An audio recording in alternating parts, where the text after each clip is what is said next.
the cold barrel of a revolver pressed against Tabitha Wallace's temple as her husband's venomous words slithered into her ear.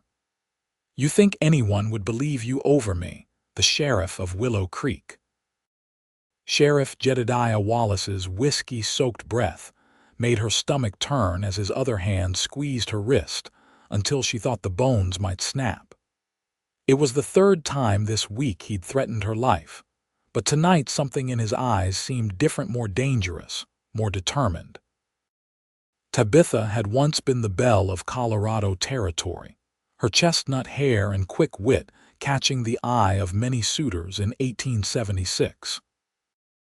But 4 years of marriage to the most powerful man in the county had reduced her to a shadow, a ghost who flinched at sudden movements and fabricated stories about clumsy falls to explain the bruises that bloomed across her skin like desert wildflowers after rain. "Answer me," Jedediah demanded, tightening his grip. "No," Tabitha whispered, keeping her eyes lowered. "No one would believe me." Satisfied with her submission, he holstered his gun and stumbled toward their bed, collapsing into a drunken slumber within minutes. Tabitha remained frozen by the window, watching the moon's silvery light spill across the wooden floorboards. The bruises on her arms throbbed in time with her racing heart as a decision crystallized in her mind. Tonight would be the last night Jedediah Wallace would ever hurt her. She moved with deliberate slowness, gathering only what she absolutely needed: a change of clothes, the silver locket from her mother, and the emergency money she'd been hiding behind a loose floorboard for months. $47.16. Not much to start a new life, but it would have to do. The grandfather clock in the hallway struck 2 as Tabitha slipped out the back door of the sheriff's house. The main street of Willow Creek lay deserted under the star-filled Colorado sky. She headed for the livery stable, praying that old Mr. Peterson was deep in his cups as usual and wouldn't hear her borrowing one of the horses. Her hands trembled as she saddled the most nondescript mare in the stable, a bay, with no distinctive markings that wouldn't immediately identify it as belonging to Willow Creek. The animal nickered softly as Tabitha whispered reassurances, leading it quietly away from town before mounting. She had no clear destination in mind, only the desperate need to put as many miles as possible between herself and the man who had made marriage a prison sentence.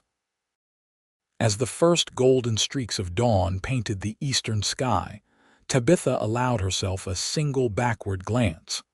Willow Creek was nothing but a smudge on the horizon, but the weight of fear still pressed heavily on her chest.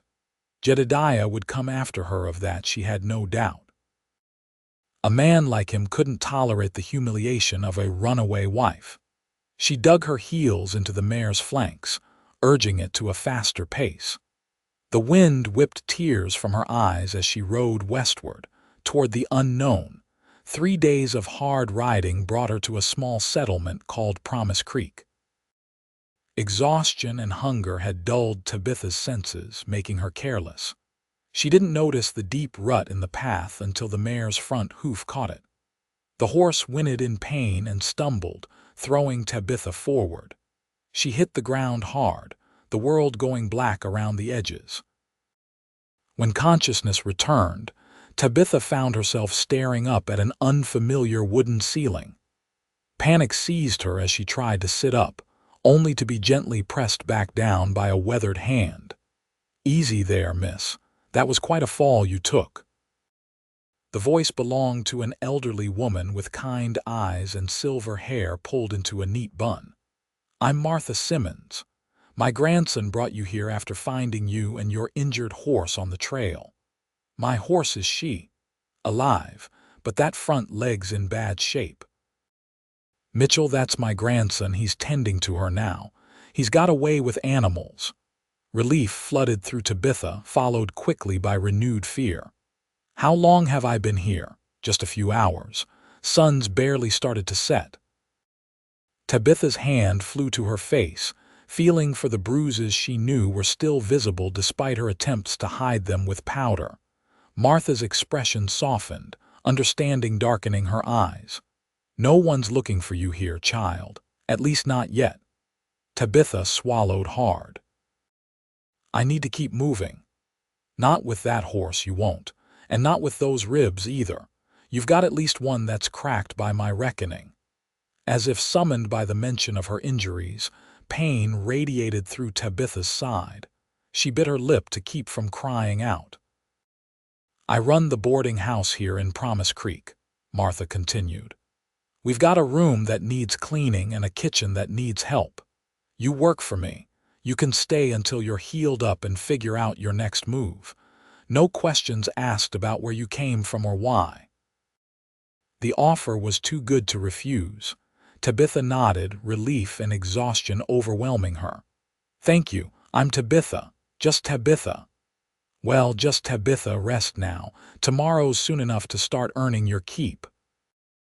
Promise Creek proved to be little more than a dusty main street with a general store, a saloon, the boarding house, and a scattering of homes and businesses catering to the ranches that dotted the surrounding countryside. It was the kind of place most people passed through rather than settled in exactly what Tabitha needed. For 2 weeks, she kept her head down, working from dawn until dusk. She scrubbed floors until her knuckles were raw, cooked meals for the handful of boarders, and helped Martha with the laundry.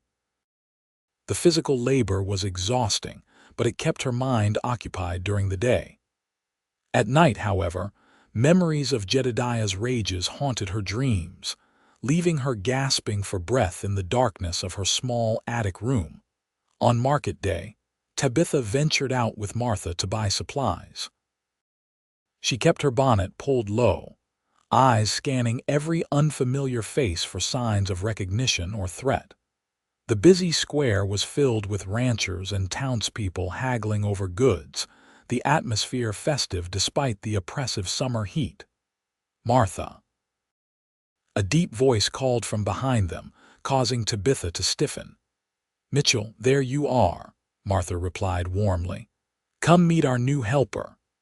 Tabitha reluctantly turned, finding herself face to face with a tall man whose features were partially obscured by the wide brim of a worn cowboy hat.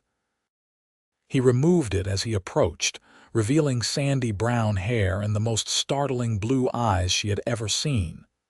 "Mitchell Blackwood," he introduced himself with a slight nod.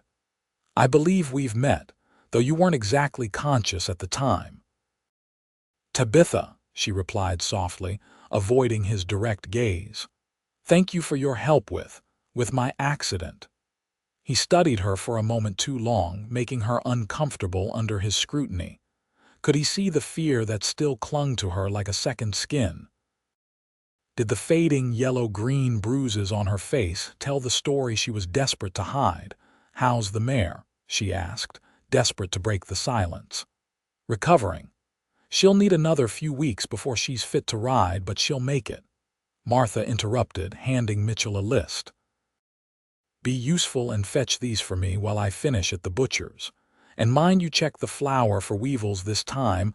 I won't have Mrs. Peterson complaining about bugs in her biscuits again." Mitchell's mouth quirked into a half-smile as he took the list. "Yes, madam." He tipped his hat to Tabitha. "Miss," he said before striding away. "That boy," Martha said with a fond shake of her head. 32 years old and still as wild as the day he came to live with me after his parents died. Runs the Circle B Ranch, now finest horseman in 3 counties. Tabitha watched him navigate through the crowd. There was something about the way he moved, confident but not threatening, powerful but controlled. So different from Jedediah's swagger that demanded attention and submission.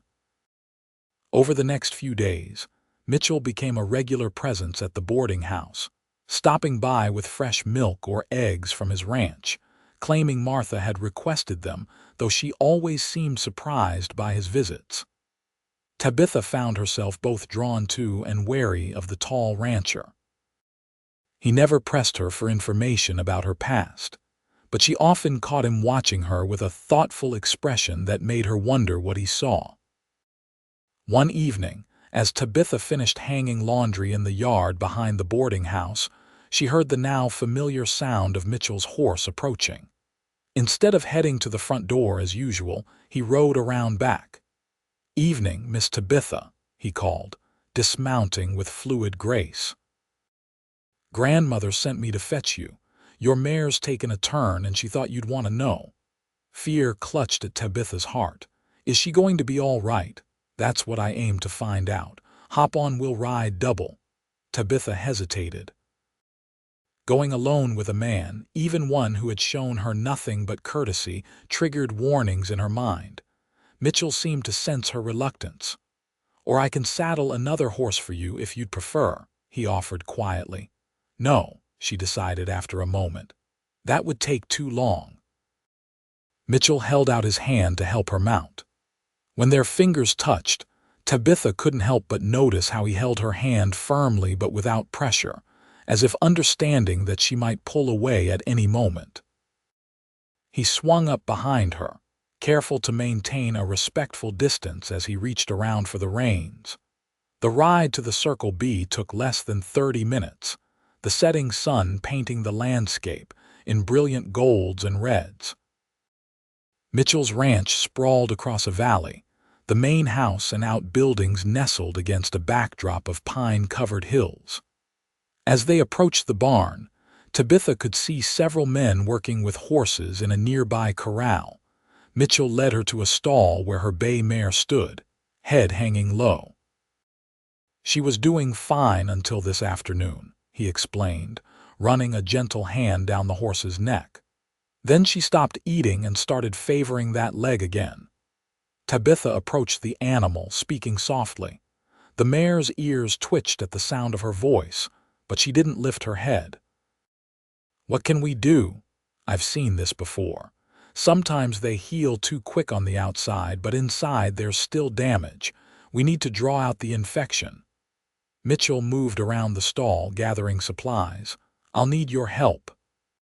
For the next hour, they worked side by side, Mitchell guiding her through the process of creating a poultice and applying it to the mare's leg. His hands moved with practiced efficiency, his voice steady and patient as he explained each step.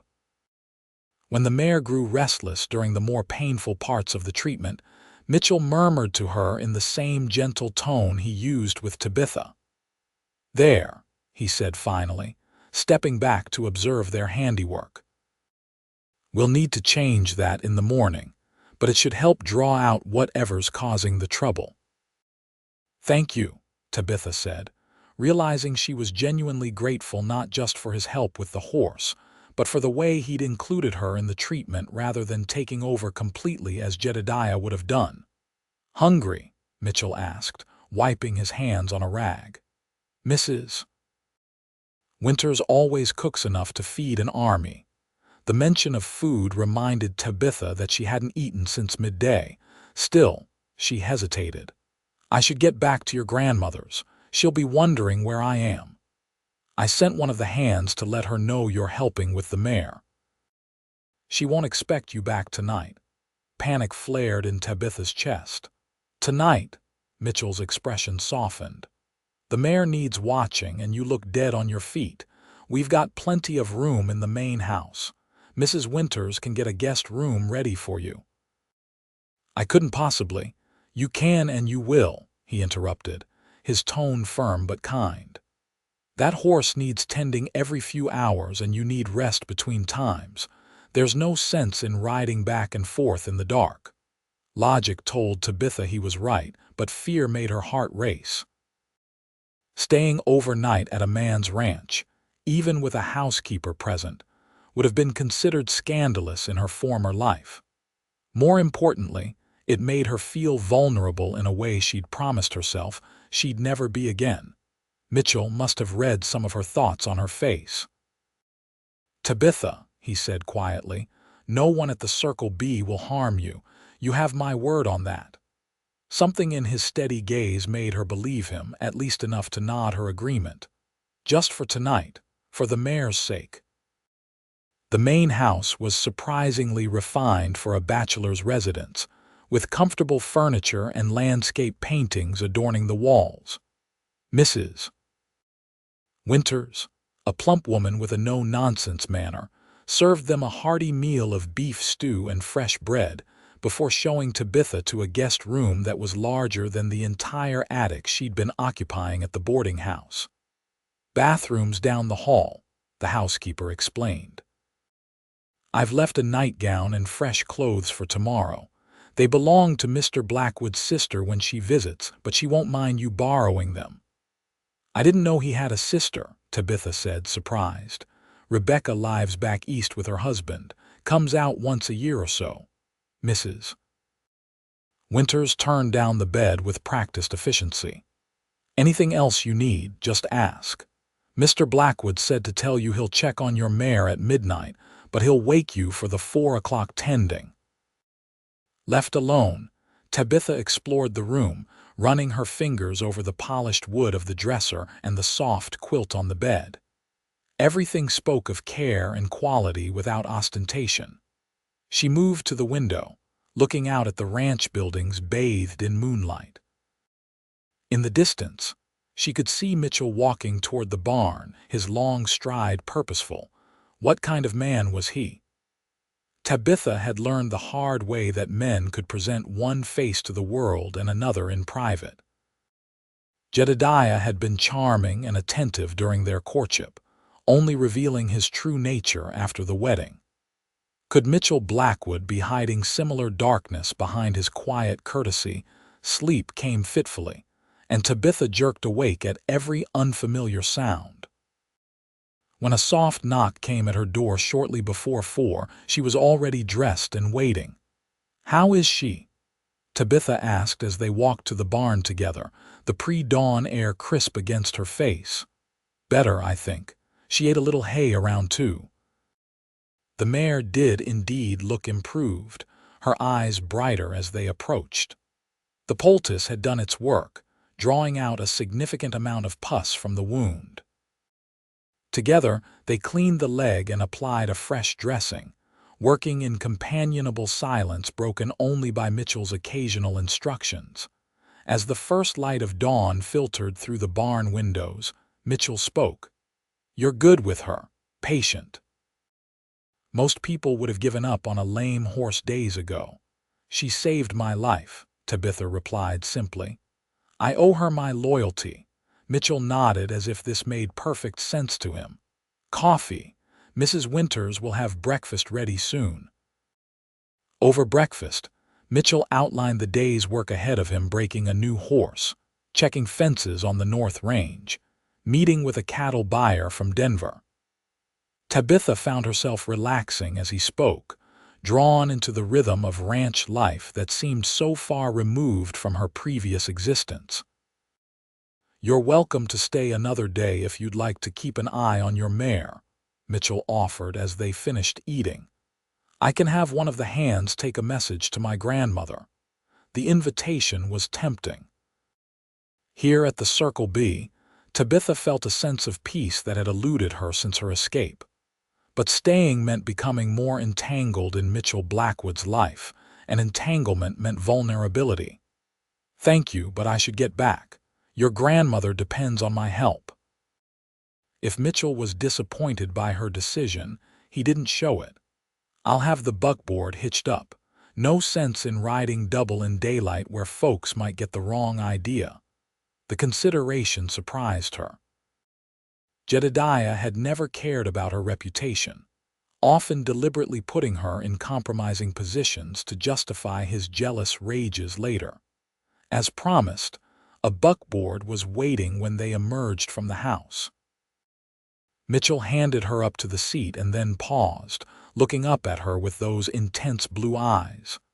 "I meant what I said about your mare. She's welcome here as long as needed, and so are you, Tabitha." The sincerity in his voice made her throat tighten unexpectedly. "Thank you." As the buckboard pulled away from the Circle B, Tabitha found herself looking back more than once, watching Mitchell's figure grow smaller in the distance.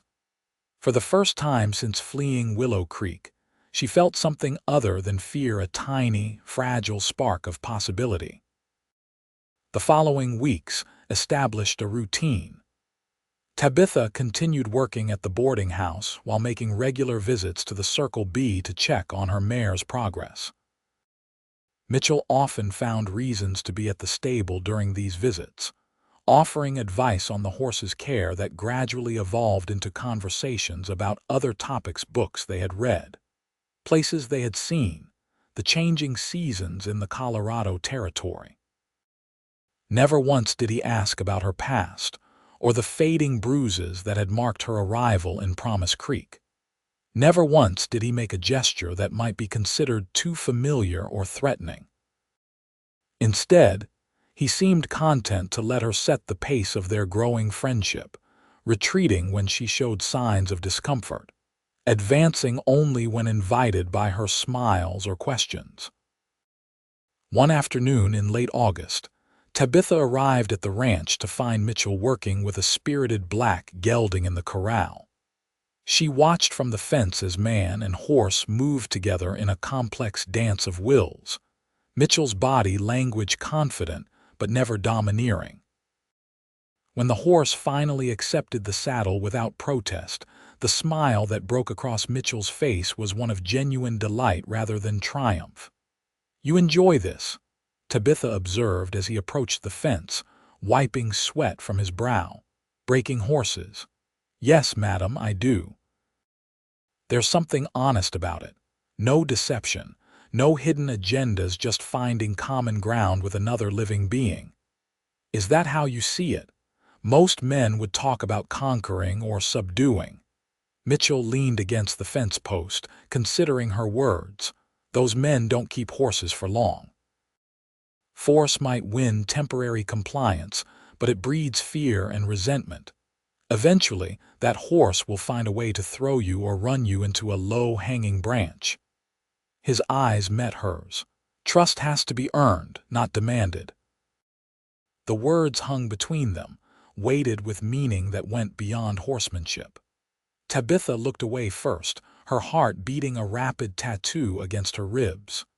"Your mare's ready for a light ride," Mitchell said, mercifully changing the subject. "Thought you might want to try her out today." The bay mare nickered in recognition when Tabitha entered her stall. The weeks of rest and care had restored her to health, her coat glossy and her eyes bright. As Tabitha saddled her, Mitchell offered quiet guidance, standing close enough to assist but never crowding her space. They rode out together, following a stream that wound through Circle B land. The mare moved well, showing only occasional stiffness in her previously injured leg.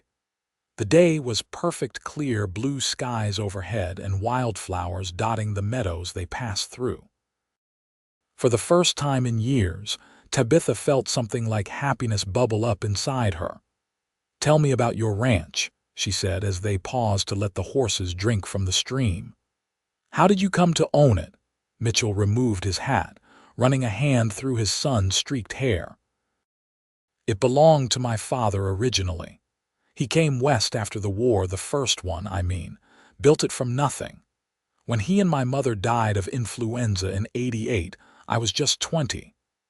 Grandmother took me and Rebecca in, but the ranch was left to me." That must have been difficult, taking on such responsibility so young. "It was," he admitted. "Made plenty of mistakes those first few years. Almost lost the place once during a bad winter, but each season taught me something." He gestured to the land around them. "This place. It's part of me now. Can't imagine being anywhere else." The pride and love in his voice as he spoke about his home stirred something in Tabitha, a longing for roots, for belonging. She had never felt that way about the house she'd shared with Jedediah. It had been a beautiful cage, nothing more. "What about you?" Mitchell asked. "Where do you call home?" The question, innocent as it was, made Tabitha tense. "I don't. I'm not sure I know anymore." Mitchell studied her face for a long moment before nodding. "Home isn't always a place. Sometimes it's just a feeling you're still searching for." The simple understanding in his words brought tears to Tabitha's eyes. She turned away, pretending to adjust her saddle to hide her emotion. "We should head back," Mitchell said, kindly ignoring her reaction. Storm clouds building to the west. Indeed, the perfect blue sky had given way to dark thunderheads on the horizon. They turned their horses toward the ranch, picking up the pace as the wind began to strengthen.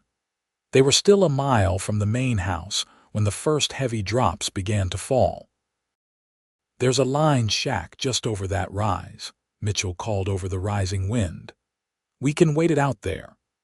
The small cabin was basic but solid, with a stone fireplace and minimal furnishings: a table, 2 chairs, a narrow cot against one wall.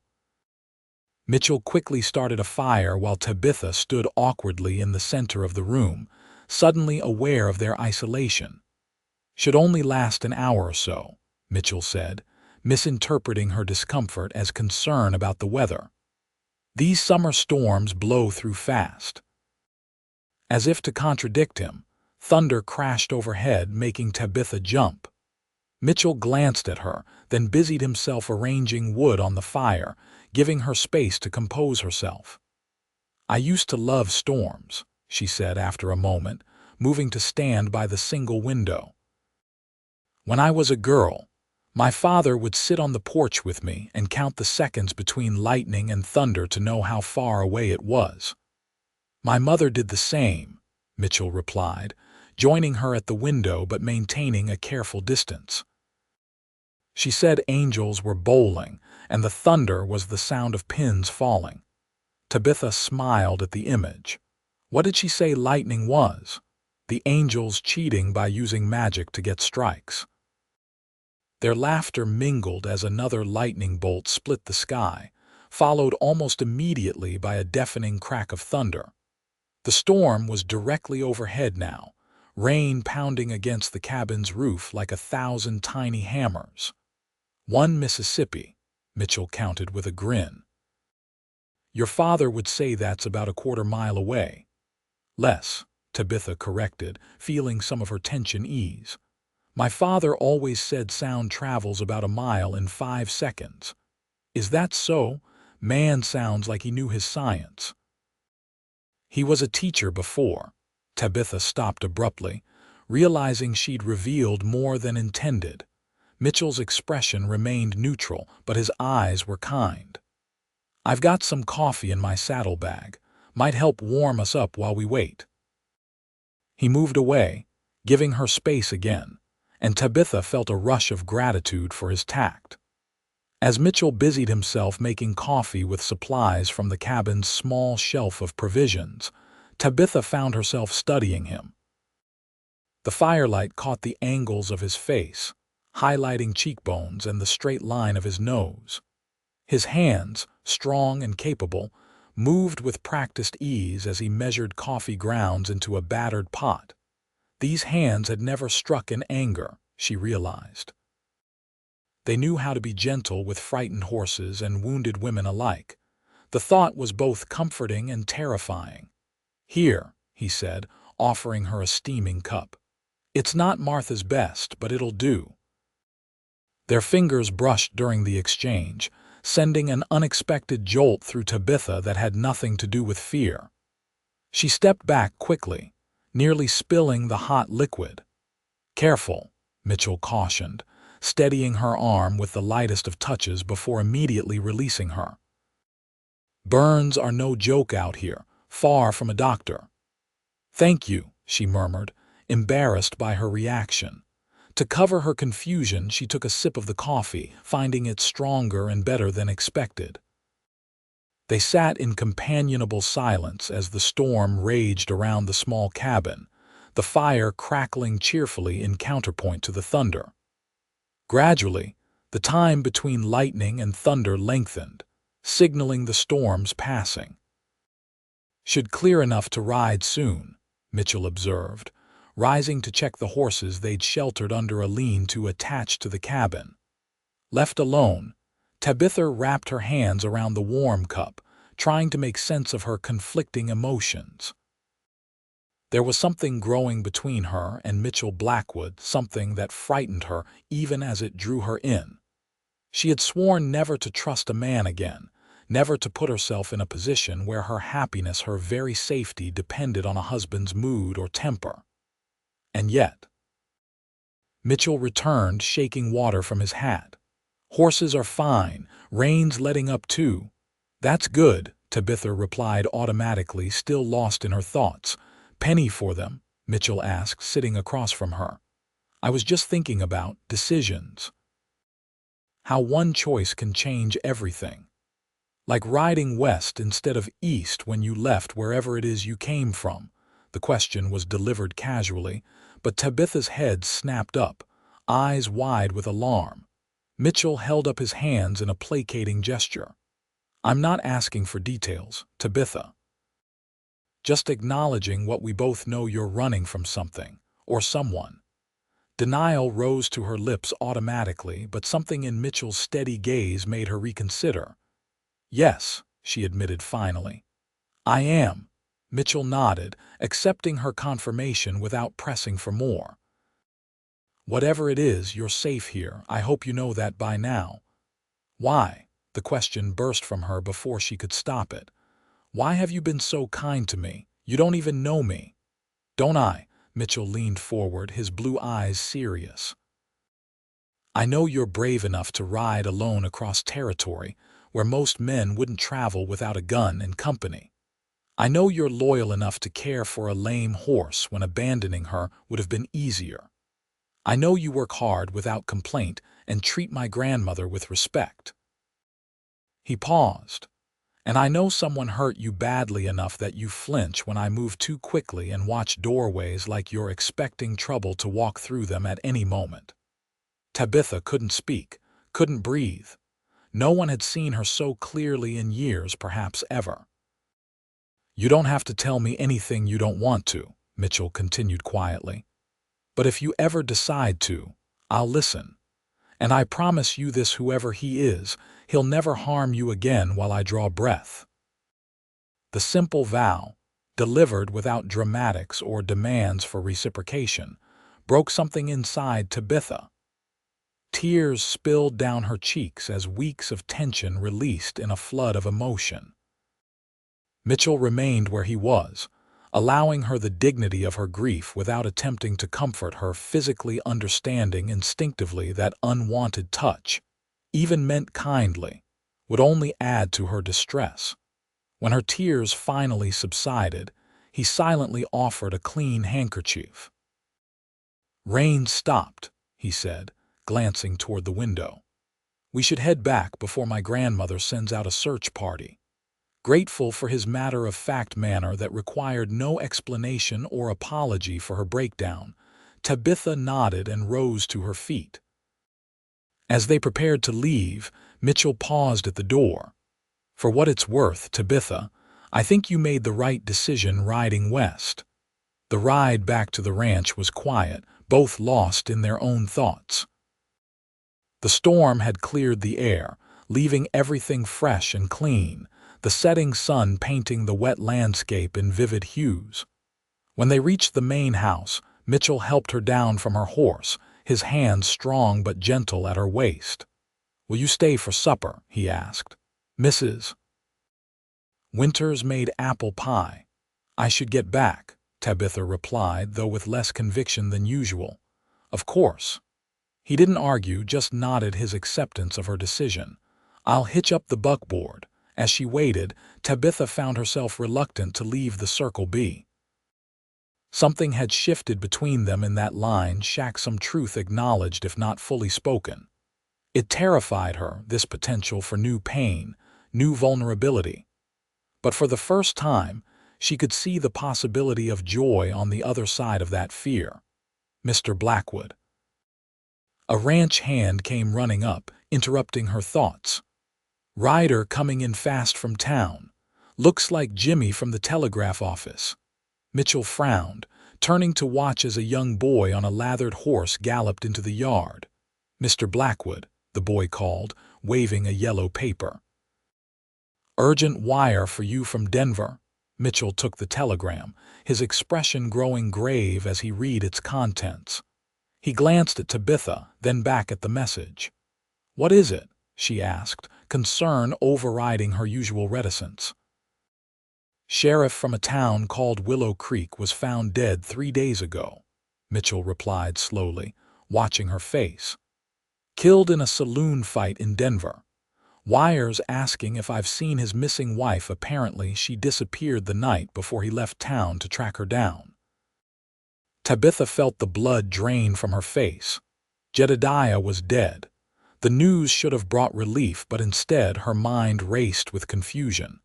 He'd been alive all this time, searching for her. And now he was gone. His name was Wallace, Mitchell continued, his eyes never leaving her face. "Jedediah Wallace. The description of his wife matches you, Tabitha."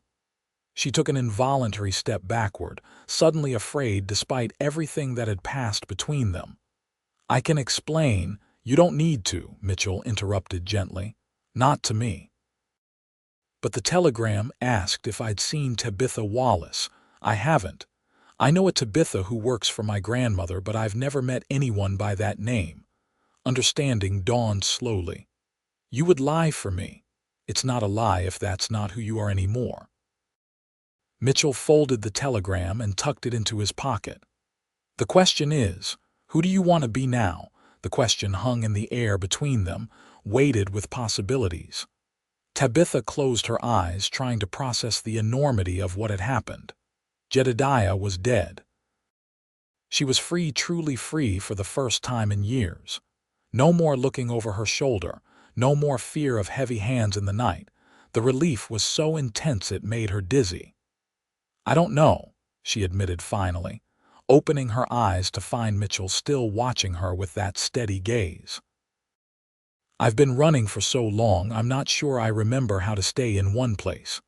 "No rush to decide," he said, offering a small smile. "Promise Creek's a good place to catch your breath."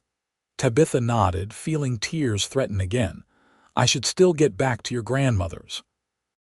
"She'll be worried." "I'll take you," Mitchell replied, turning to give instructions to the ranch hands about the horses. The ride to town passed mostly in silence, but it was a comfortable one. As they approached the boarding house, Mitchell finally spoke again. "I meant what I said earlier, Tabitha. Whatever you decide, whoever you choose to be, you're safe here." "Thank you," she whispered, the words wholly inadequate for the gift he'd given her. That night, alone in her attic room, Tabitha stared at the ceiling and contemplated her unexpected freedom. Jedediah was gone. The future stretched before her, full of possibilities she hadn't dared consider before.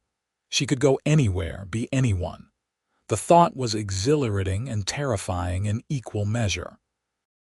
But as she drifted toward sleep, it was Mitchell Blackwood's face that filled her mind, his steady hands, his patient eyes, his voice saying, "Trust has to be earned, not demanded." Perhaps, she thought as sleep claimed her, it was time to learn how to trust again. The following weeks brought changes to Tabitha's life at a pace that sometimes left her breathless. The mare had healed completely, giving her the freedom to move about independently. No longer did she need to wait for Martha's errands to visit the general store or post office.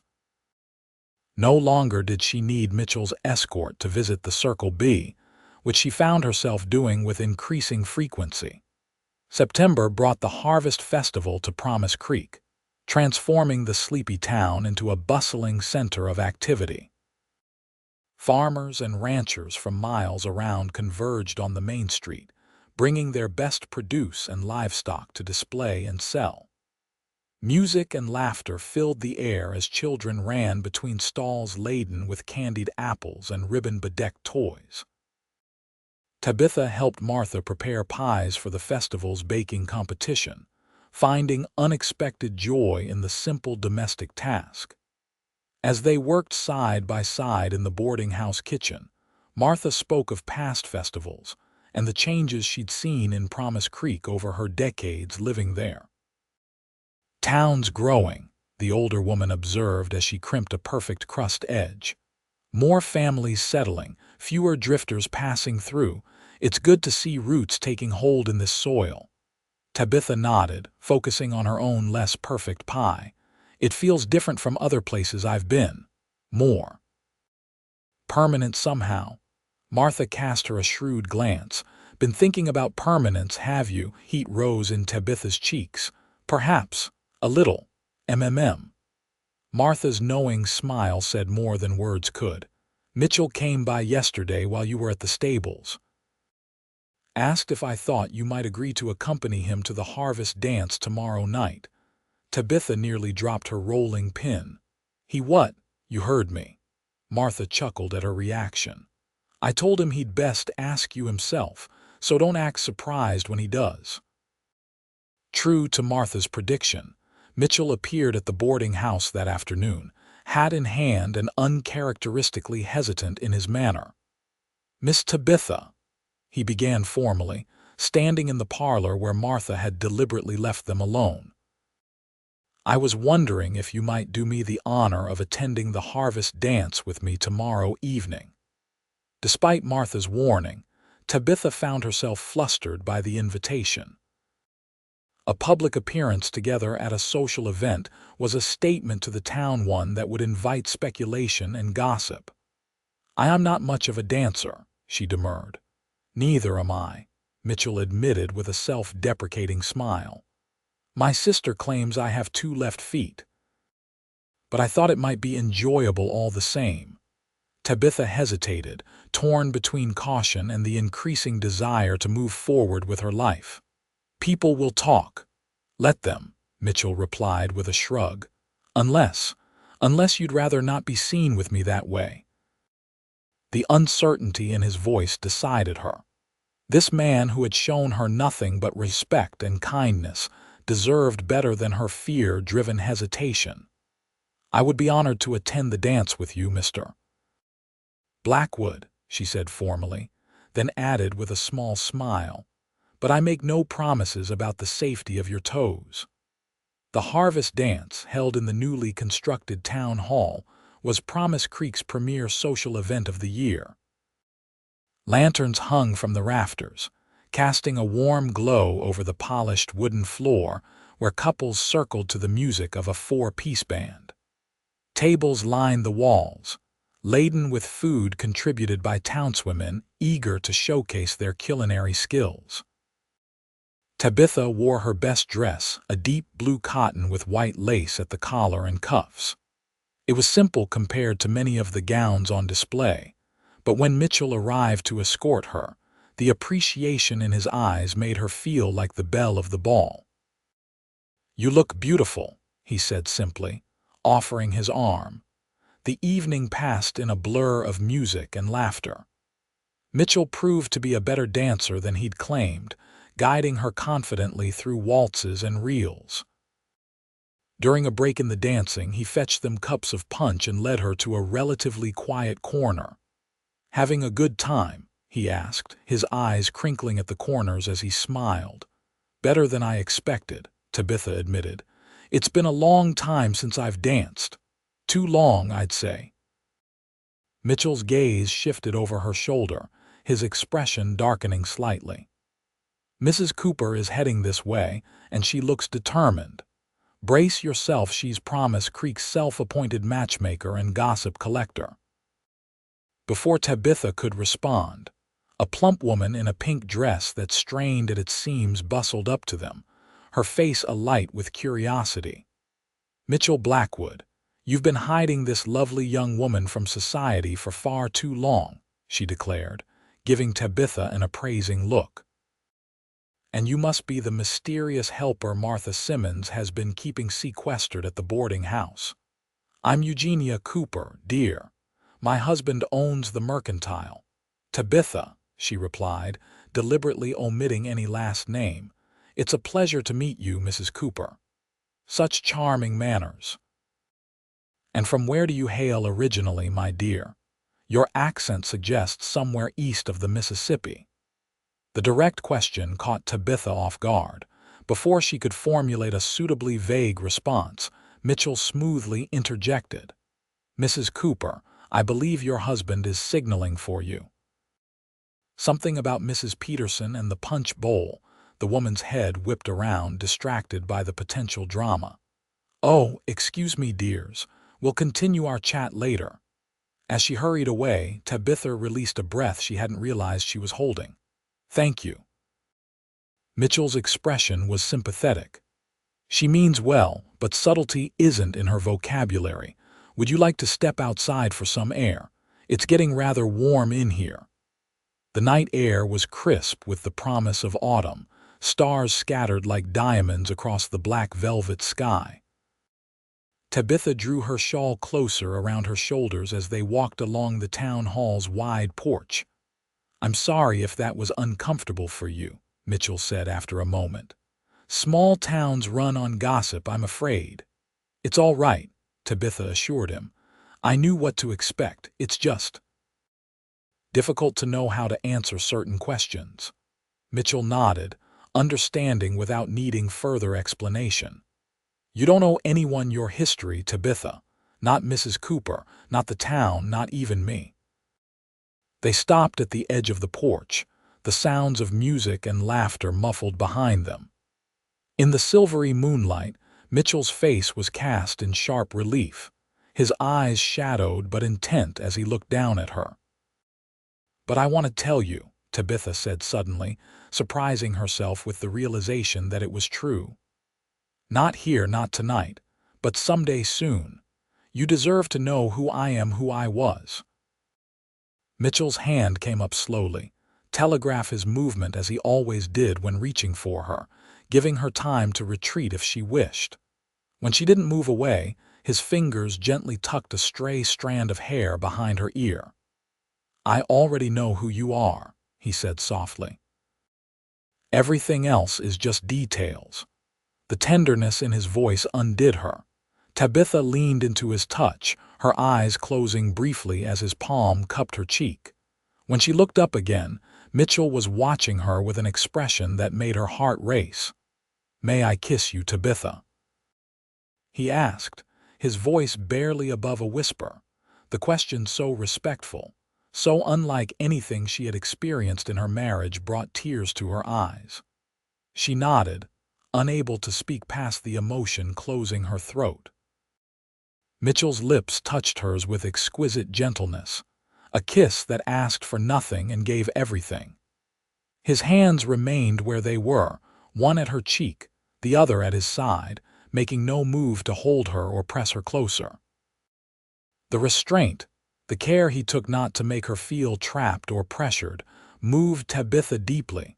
When they parted, she kept her eyes closed for a moment longer, savoring the sweetness of the exchange. "Thank you," she whispered. Mitchell's soft chuckle made her open her eyes. "I believe I'm the one who should be thanking you." The music from inside changed to a slower waltz, the melody drifting out to where they stood. Mitchell offered his hand, palm up, an invitation, not a demand. "One more dance before I take you home." Tabitha placed her hand in his, feeling the calluses that spoke of hard work and the gentle pressure that spoke of respect. "Yes." They returned to the dance floor, joining the other couples circling to the lilting melody. As Mitchell guided her through the steps, Tabitha realized she was smiling a real smile that reached her eyes and warmed her from within. For the first time in years, she wasn't playing a part or hiding behind a mask of submission. She was simply Tabitha, dancing with a man who saw her scars and valued her strength. The evening ended too soon.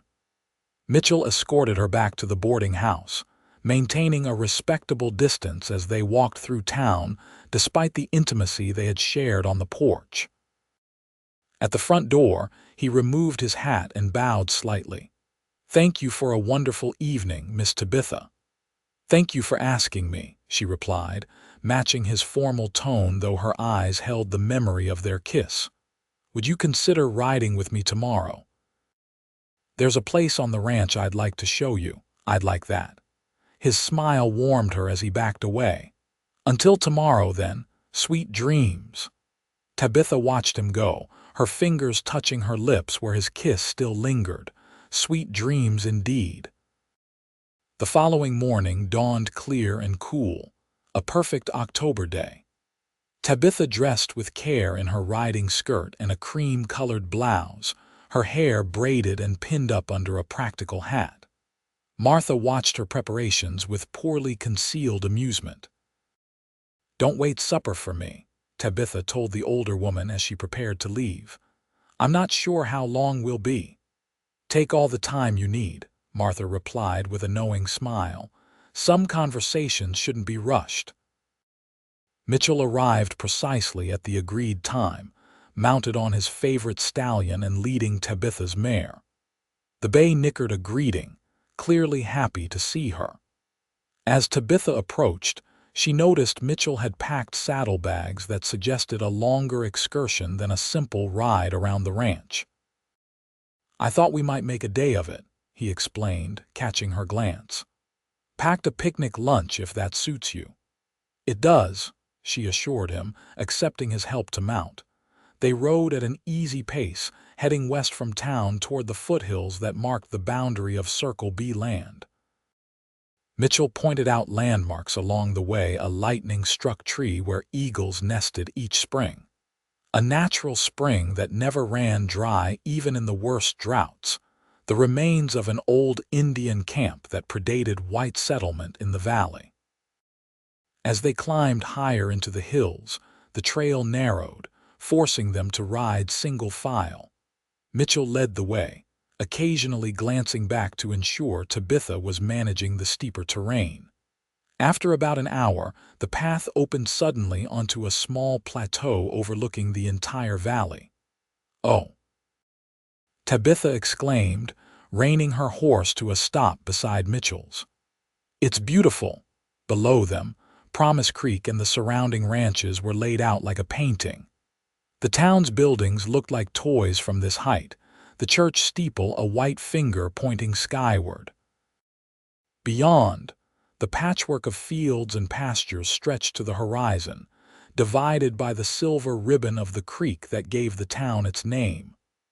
"Found this place my first week on the ranch," Mitchell said, dismounting and coming to help Tabitha down.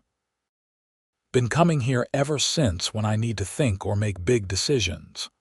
"I can see why," Tabitha replied, moving to the edge of the plateau to better appreciate the view. "You can see everything from up here. That's part of why I wanted to bring you. Thought you might appreciate being able to see what's coming for a change, instead of always looking over your shoulder." The insight was so accurate it made Tabitha's breath catch. She turned to find Mitchell watching her with that steady gaze that seemed to see right through her carefully constructed defenses. "Thank you," she said softly, "for understanding without making me explain." Mitchell nodded, then busied himself spreading a blanket on a relatively flat area of ground near a cluster of pines that provided shade from the midday sun. From his saddlebags, he produced a surprising feast: fried chicken, biscuits, a jar of preserves, and even a small cake. Mrs. Winters outdid herself, Tabitha observed as they settled on the blanket. "Told her it was important," Mitchell replied with a slight smile. "She has a soft spot for you, you know. Says you remind her of her daughter who lives in San Francisco." They ate in companionable silence for a while, enjoying the food and the spectacular view. Clouds drifted across the blue October sky, casting moving shadows on the landscape below. In the distance, a hawk circled lazily on thermal currents, hunting for prey. When they had finished eating, Mitchell leaned back against a sun-warmed rock, stretching his long legs out before him. "Peaceful up here, isn't it?" "Very," Tabitha agreed, folding the cloth that had wrapped the biscuits. "I can see why you come here to think. Been doing a lot of that lately." "Thinking, I mean." Mitchell's tone was casual, but something in his expression made Tabitha's pulse quicken. "About the future. About what I want." "And what is that?" she asked, her voice barely audible over the gentle rustling of pine needles in the breeze. Mitchell's eyes met hers directly. Honesty between us, first and foremost. No more dancing around what we both know but haven't said. Tabitha swallowed hard, knowing he was right but still afraid of exposing the darkest parts of her past. What do you want to know? Whatever you're ready to tell me.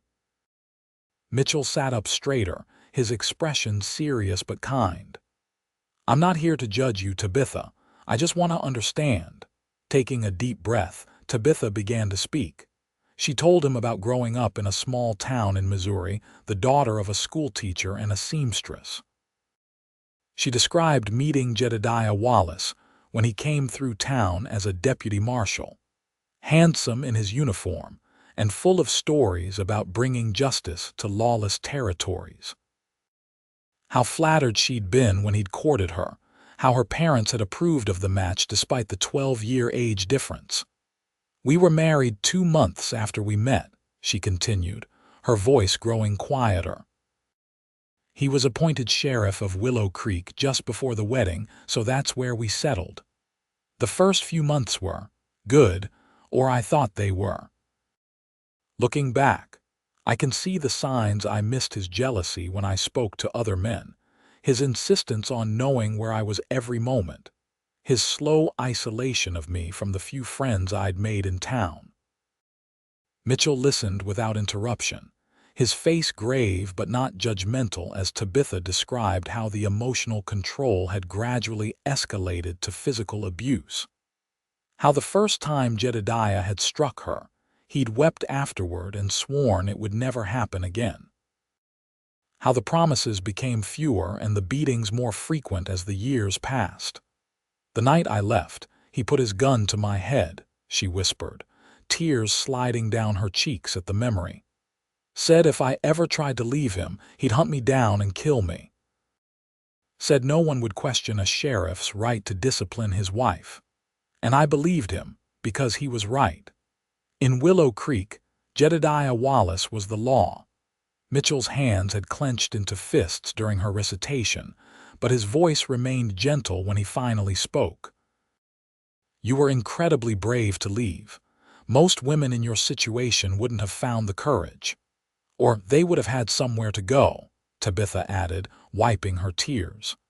I had no family left, no friends he hadn't alienated. I just rode west because it was the opposite direction from where I thought he'd look first. And ended up here, where fate arranged for your horse to go lame at exactly the right moment. Mitchell reached out slowly, offering his hand palm up on the blanket between them.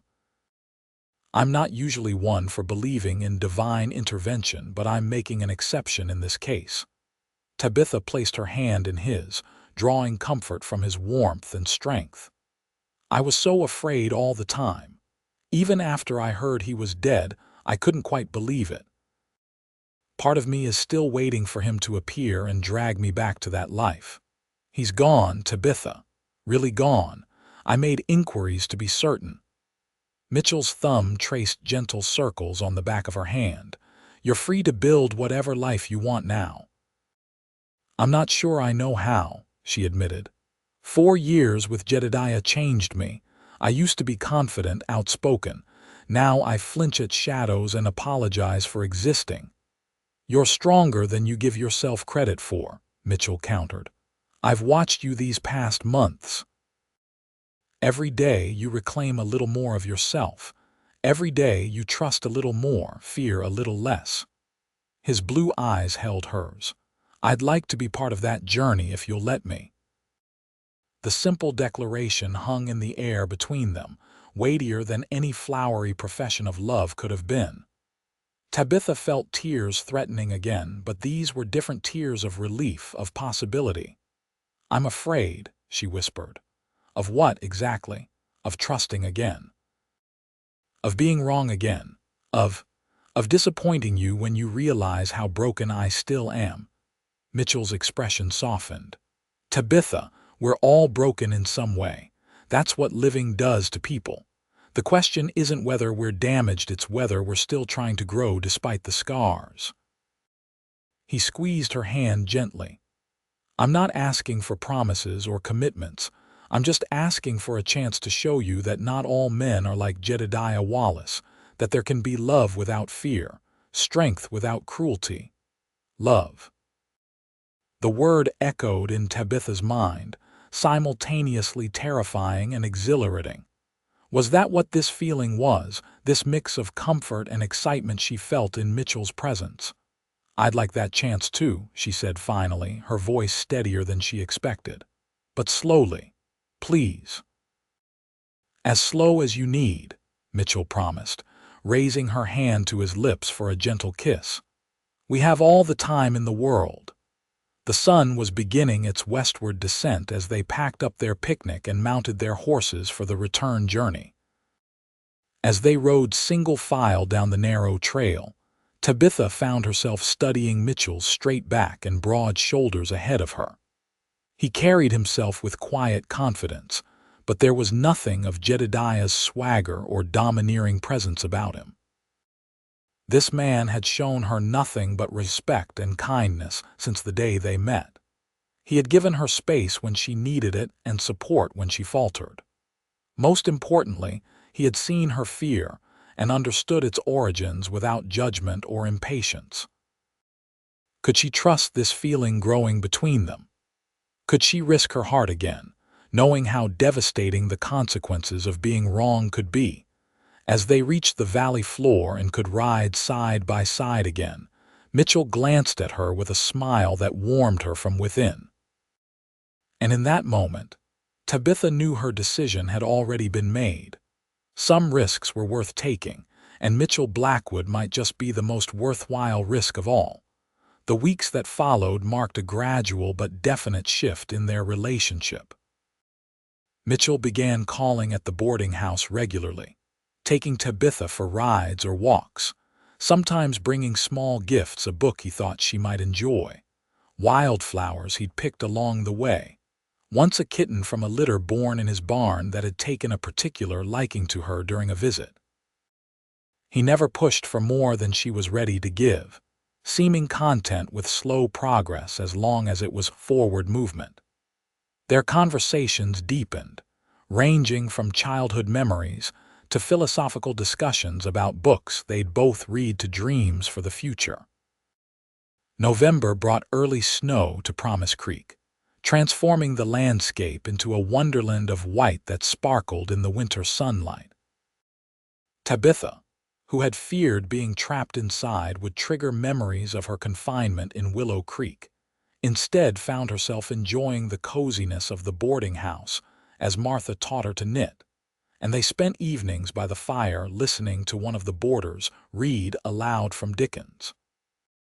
On the first Sunday of December, Mitchell arrived in a sleigh rather than on horseback, bundled in a heavy coat and bearing a picnic basket despite the cold.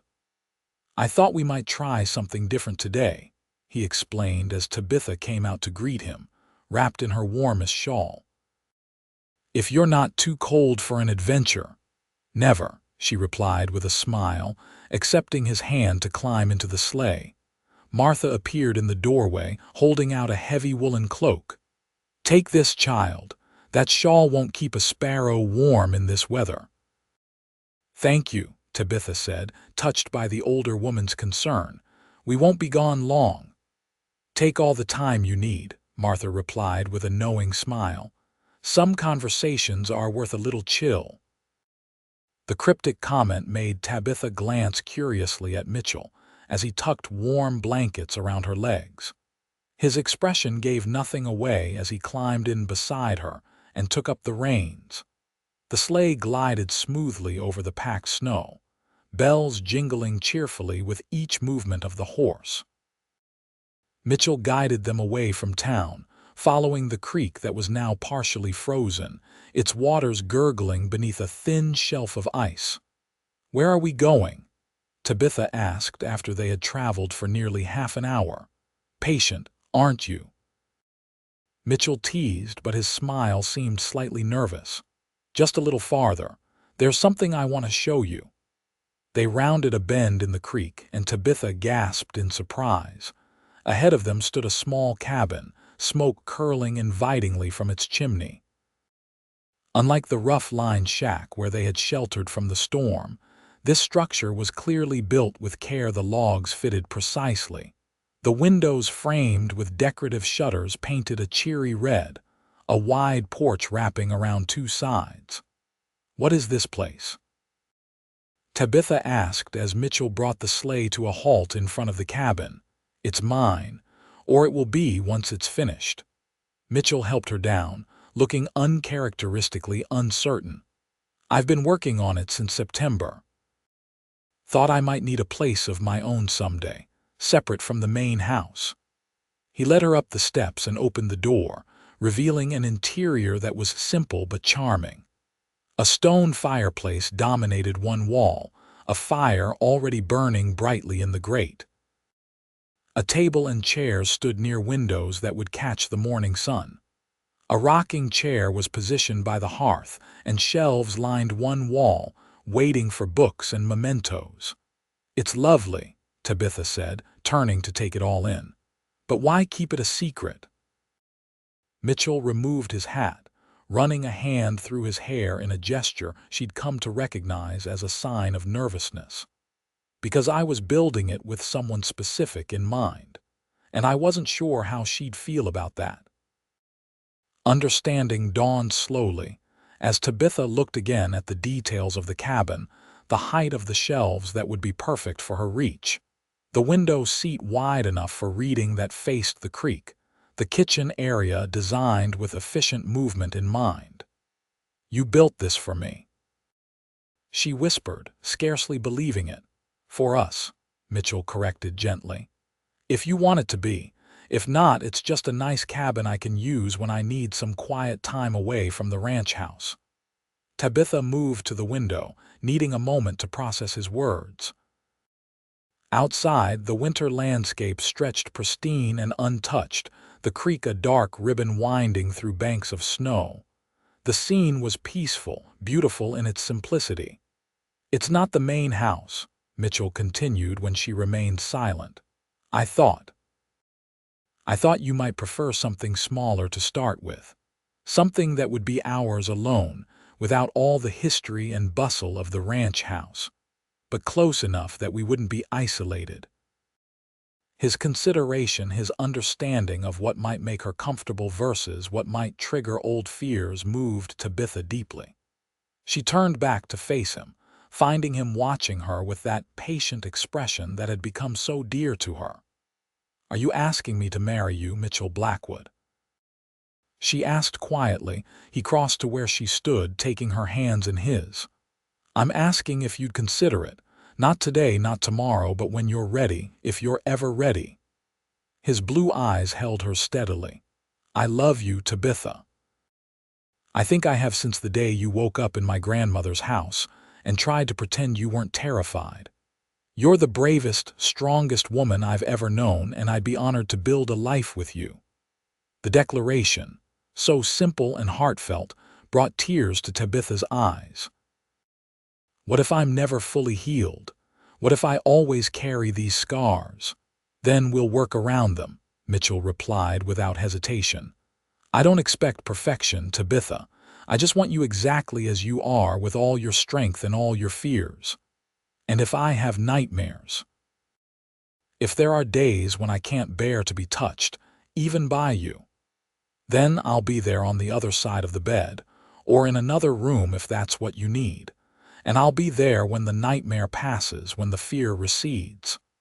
Mitchell's thumb gently wiped a tear from her cheek. "I can't promise we'll never have disagreements or that I'll never say the wrong thing. But I can promise that I will never, ever deliberately hurt you. I can promise that your voice will always matter in our home. I can promise that my hands will only ever touch you with gentleness and respect." Tabitha closed her eyes, letting his words wash over her. For so long, she had defined herself by her fear, by the wounds Jedediah had inflicted. But here was a man offering her a different path, one where love didn't mean submission, where strength could be shared rather than wielded as a weapon. "Yes," she whispered, opening her eyes to find Mitchell watching her with barely contained hope. "Yes, I'll marry you. Not because I'm completely healed, I don't know if I ever will be, but because you make me want to try. You make me believe that love can be something good and true." Mitchell's smile was like sunrise breaking across his face. Slowly, telegraph his movements as always, he drew her into his arms. "Can I kiss you now, future Mrs. Blackwood? Please do, Mr. Blackwood." His lips met hers with the same gentle respect as their first kiss, but this time there was something more, a promise, a future opening before them. Tabitha found herself responding with growing confidence, her arms sliding around his neck as she pressed closer. When they finally parted, both slightly breathless, Mitchell rested his forehead against hers. "I should probably tell you the rest of my surprise before we get too distracted. There's more." He nodded toward the picnic basket he'd brought. "Martha helped me pack a special lunch to celebrate, assuming you said yes. And—" he hesitated, looking suddenly boyish in his excitement. "I may have invited the minister to stop by this afternoon, just in case you might want to consider making this official sooner rather than later." Tabitha pulled back slightly, surprise evident on her face. "Today? You want to get married today?" "Only if you want to," Mitchell hastened to assure her. "I just thought with Christmas coming it might be nice to start the new year as husband and wife, but we can wait as long as you need. The cabin won't be completely finished for another month anyway," and Tabitha silenced him with a finger to his lips. "Yes, yes, yes, I'll marry you today." The certainty in her voice surprised even her. "I don't need more time to know what I want, Mitchell. I don't need a fancy wedding or a new dress. I just need you and your promises." Mitchell's arms tightened around her. "Are you sure? I don't want you to feel rushed." "I've spent 4 years living in fear," Tabitha replied firmly. "I don't want to waste another day being afraid to reach for happiness when it's right in front of me." They were married that afternoon in the cabin Mitchell had built for them, with Martha and Mrs. Winters as witnesses and Reverend Johnson officiating. The ceremony was simple but meaningful, the traditional vows taking on deeper significance for a woman who had heard similar promises broken before, and a man determined to keep his word. When Mitchell slipped his mother's gold band onto Tabitha's finger, his hands were as gentle as they had been the first time he'd helped her tend her injured mare. When he kissed her to seal their vows, his touch was reverent, a promise in itself. "Well, Mrs. Blackwood," he said softly as they stood together on the porch after the others had departed, watching the winter sun set over their new home. "How does it feel?" Tabitha leaned against his side, his arm a warm weight across her shoulders. "Like the beginning of something wonderful." Spring came early to Promise Creek that year, the snow melting to reveal tender green shoots pushing through the softened earth. The creek that had been imprisoned in ice all winter ran free again, its waters dancing over rocks and singing of renewal. In the small cabin by the water, Tabitha Blackwood stood at the stove, humming softly as she prepared breakfast. The scent of coffee and frying bacon filled the cozy space, mingling with the fresh air from open windows. On the table, wildflowers brightened a blue pottery vase Mitchell's offering from his morning ride around the property. The past 4 months had been a journey of discovery for both of them. There had been challenges, of course. Tabitha still had nightmares occasionally, still flinched sometimes when Mitchell moved too quickly. But he had kept every promise, responding to her fears with steady patience and unwavering support. More importantly, there had been joy-shared laughter over Mitchell's attempts to teach her to fish in the creek, quiet evenings reading together by the fire, passionate nights learning each other's bodies with mutual respect and growing desire. Each day, Tabitha found herself a little more healed, a little more whole, The door opened and Mitchell entered, his face lighting up at the sight of her. "Something smells wonderful." "Just bacon and eggs," Tabitha replied, accepting his kiss with a smile. "Nothing fancy." "Made by you, so it's special," he insisted, moving to wash his hands at the basin. "How are you feeling this morning?" The question held more weight than usual, and Tabitha's hand moved unconsciously to her still flat stomach. They had only confirmed the pregnancy 2 days ago, the news both thrilling and terrifying. Better. No sickness yet today. Mitchell came to stand behind her, his arms encircling her waist as he pressed a gentle kiss to her temple. "Good. But you'll tell me if you need to rest, right? Promise me you won't push yourself too hard." "I promise," Tabitha assured him, leaning back into his embrace. "Though I'm perfectly capable of cooking breakfast without collapsing, Mitchell Blackwood." He chuckled against her hair. "I know, you're the strongest woman I've ever met. But even strong women need rest sometimes." The casual confidence in her strength, so different from Jedediah's constant belittling, still caught Tabitha by surprise sometimes. Mitchell saw her not as someone to control, but as an equal partner, capable and resilient despite her wounds.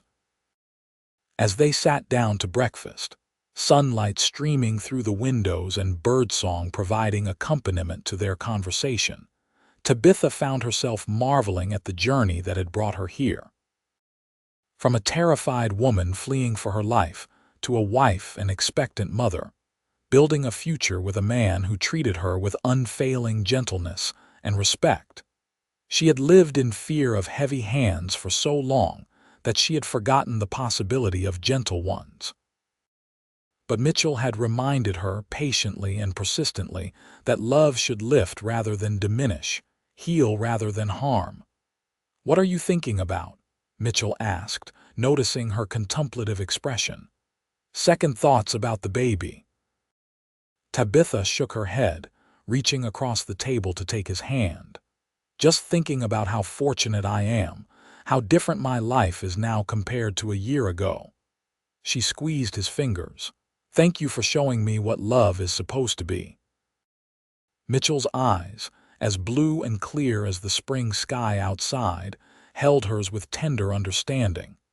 "Thank you for being brave enough to try again, for trusting me with your heart when you had every reason not to trust anyone."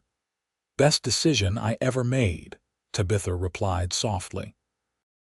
As Mitchell's thumb traced gentle circles on the back of her hand, a gesture that had become a touchstone between them, a reminder of safety and connection, Tabitha felt the last shadowy remnants of fear recede. In its place bloomed a certainty as bright and promising as the spring day outside their window. She was home. She was loved. She was safe. And in the gentle hands of the man across from her, she had found the strength to believe in happiness again.